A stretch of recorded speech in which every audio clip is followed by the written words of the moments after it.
Loneliness doesn't knock loudly at your door. It slips in quietly after a move, after a loss, after a long silence. You didn't even notice at first. I never thought it would happen to me. I had friends, family, a full life. But one day I woke up and realized I felt utterly alone. Today I want to share how I faced that loneliness and how somehow it made me stronger. 1. The moment I realized I was lonely. Loneliness didn't come for me all at once. It was slow like a fog creeping in on a once clear morning. At first, I blamed it on circumstance. The kids are busy. Friends have their own lives. I'm just tired today. But the truth was harder to say out loud. I was deeply, painfully lonely. I miss small things, hearing someone moving around the house, having a reason to cook a real dinner, the simple comfort of knowing someone would say, "Good night," before the lights went out. It wasn't just being alone, it was feeling forgotten. Invisible, unneeded too. The dangerous path I almost took. At first, I tried to drown it out. I watched endless TV shows, scrolled through social media, ate food I didn't even taste. Anything to fill the silence. But filling the hours isn't the same as filling the heart. And all that distraction only made the loneliness feel heavier once the screens went dark.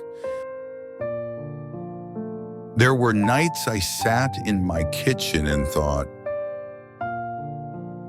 maybe this is just what life is now. Maybe it's over in the ways that mattered. That's when I knew I had a choice. Let loneliness shrink me, or let it teach me something. 3. How I started to heal. Healing didn't come with one big decision. It came with small, stubborn acts of self-respect. Step 1. I named what I was feeling. I stopped pretending I was just busy or fine. I said it to myself and later to a close friend. I am lonely. It was terrifying, but it was real. Naming it gave me power over it. Step 2. I made a plan to reconnect with life itself, not just with people, with life. I planted herbs on my balcony and tended to them every morning.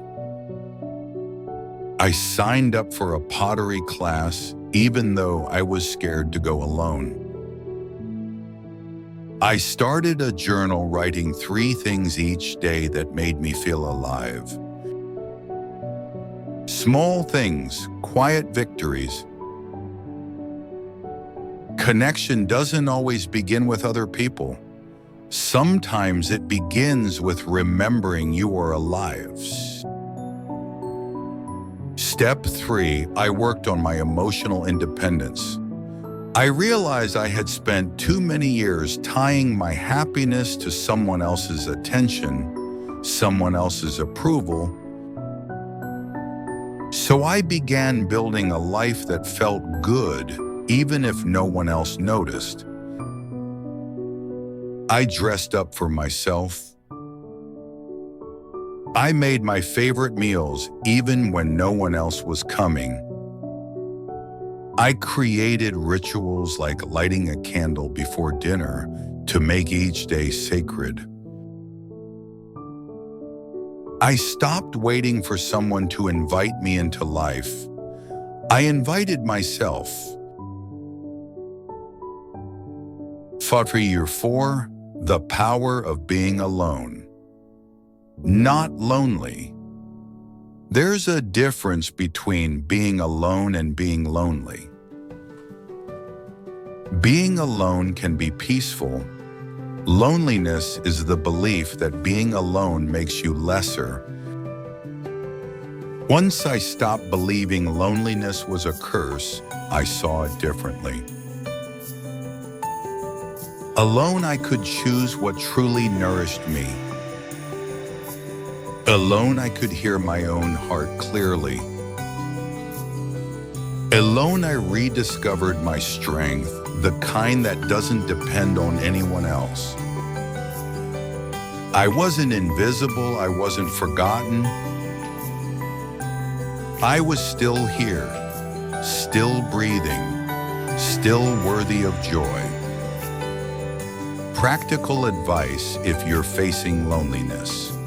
If you're facing loneliness now, here's what I learned and what helped me the most. Name it without shame. You can't heal what you pretend doesn't exist. Move your body every day. Loneliness is heavy. Physical movement lightens the soul. Create something, anything, bake bread. Sketch, write a silly poem. Creation is connection. Build small rituals of beauty. A special tea at 4 p.m. A favorite song at sunset. Life becomes sweeter through simple traditions. Reach out to one person a week. You don't need a crowd. One warm voice can remind you you are not alone in this world. 6. What loneliness taught me.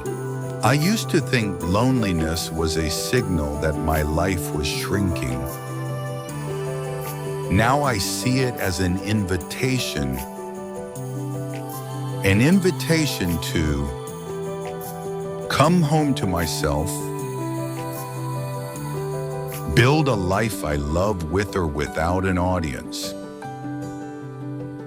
Understand that I am enough even when the house is quiet. Loneliness didn't destroy me, it reintroduced me to me. If you're feeling lonely right now, please know this is not the end of your story. You are not broken, you are not forgotten, and you are not alone, not here, not today. Leave a comment below. What's one small thing you do to care for yourself on lonely days? Subscribe to Golden Life USA for more real stories, heartfelt encouragement, and reminders that life after 60 can be full, beautiful, and deeply your own. Because you're not just surviving this chapter, you're writing a new one, and it's going to be beautiful.